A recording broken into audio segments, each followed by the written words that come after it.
What is up, ladies and gentlemen, boys and girls? Protocol Pegasus here. I'm bringing back to you guys in Remnant from the Ashes, and today we'll be taking an all-new look at the corrupted Blood Soul build. So without further ado, let's go ahead and get into it. Alright, so jumping into the build here. The handgun I happen to be using is known as the Hunting Pistol. Attached onto it is the weapon mod known as Seed Caller. From there, the long gun I'm utilizing is the Alternator. The weapon mod attached onto it is Incinerator. It is a non-removable mod. From there, I'm using the sword known as Smolder for my melee weapon. For the helmet, I'm using the one-piece Doomsayer. For the chest piece, I'm using the Corrupted Cage. And then for the legs, I'm also using Corrupted Tacit Set. I probably pronounced that wrong. Feel free to yell at me in the comments. From there, I'm using the charcoal necklace. For the first ring, I'm using blood font, and for my second ring, I'm utilizing soul link. Now, that being said, jump over into traits. So the three primary traits that I highly recommend for the course of this build and going about getting it started is going to be as followed. The first trait is going to be not even going to bother pronouncing it because I screw it up every time. Basically, it gives healing efficiency plus 100%. Then from there, the next trait I'm going to go about recommending is going to be as followed, which is going to be Spirit, which increases mod power generation. And then last but not least, it's going to be Invoker, which summon damage gets plus 20%. Now keep in mind, I can't stress this enough, as you go through each and every build set that you happen to find within the course of Remnant from the Ashes, I highly recommend capitalizing on all your traits within the course of the game. Just min-maxes your overall build potential, survivability, and overall efficiency with pretty much every attribute that you can possibly get within the course of the game at the end of the day, and it just makes you that much more survivable. But enough about that.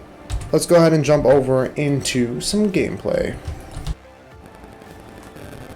Alright, so we're playing on Nightmare mode here, and we happen to be on Earth. And with that being said, we're going to go over into a little build breakdown and basically going over the key components of why I picked the set armor that I did, as well as weapons. So without further ado, let's go ahead and get into it.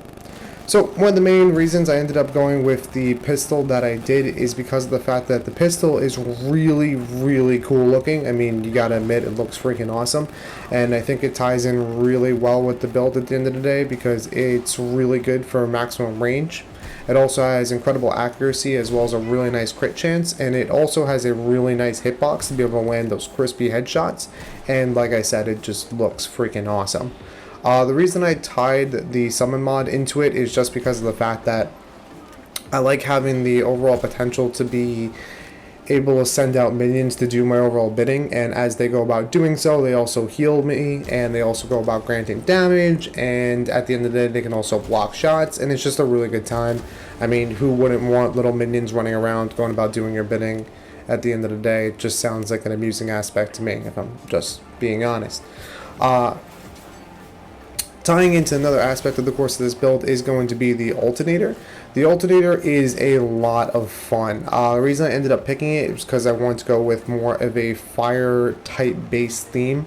So from there I figured why not do the Alternator. It's a really nice fire based weapon, allowing me to go about utilizing the given mod that happens to be attached to it, and just being able to not only grant me enough AoE to take out a large group of enemies, but as well as do substantial damage to a boss or an elite or anything that happens to come my way.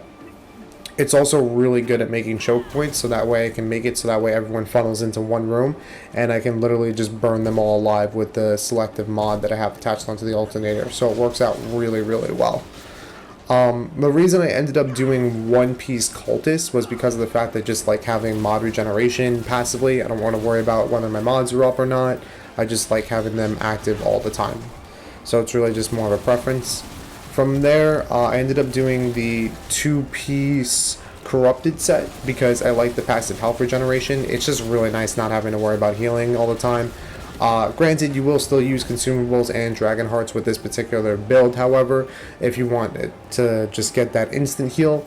But if you're not that low and you're taking some hits, or if you happen to get hit with a status effect, you can just let your armor do its thing and it will passively heal you. It's just a really good time overall.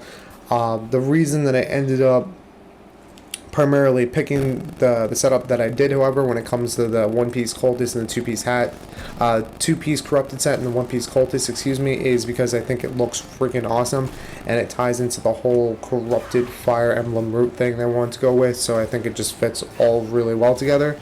That's why I chose the melee weapon that I did. It just looks really nice, and I think it just brings some flair out to the build. It has a really nice range, really nice single target based damage, and from there it just allows me to go about getting just enough range for me to stay far enough back where I can utilize my melee but not die in the process of using the set melee.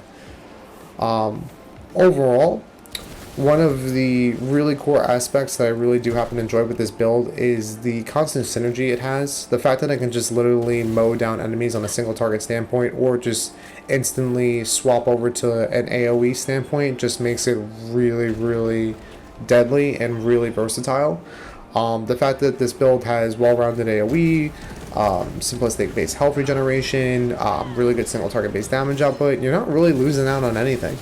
At the end of the day, this build would probably work perfectly fine for Apocalypse mode too. I don't see why it wouldn't. But at the end of the day, I just ended up doing it on Nightmare just because of the fact that I'm tired of making 3-hour long videos when I'm editing everything together for about 5 minutes. Long story short. But yeah, my overall thoughts of the build is that honestly it's a lot of fun. Definitely go ahead and give it a try if you haven't already. It's definitely something to get a hold of, test out, play around with. I found a really enjoyable time with this build, super versatile, and I just ended up having a fantastic time. From there, let me know what you guys want to go about seeing next. Give me some ideas. Let me know what other games you might want to go about seeing for this selective channel. I'm really looking to go about expanding my channel at the end of the day to be able to bolster my overall, the community, just being able to be more versatile in regards to other games and such. So let me know what you guys want to see down below in the comment section. It really helps me out when you guys go about giving me your feedback. I really do appreciate you guys and everything that you guys have done thus far and all the support you guys have given me. I hope to go a lot farther than what I am as of right now, and honestly, the only reason I came so far that I did was because of you guys, so I really happen to appreciate all you guys that came on by, left a comment, left a like, gave me your 2 cents, and I honestly can't be more grateful than what I am now. But yeah, that's pretty much it, guys. If you haven't already, don't forget to like, favorite, and subscribe, and if you guys aren't, I hope you guys have a really good day, and I hope to see you real soon. Later.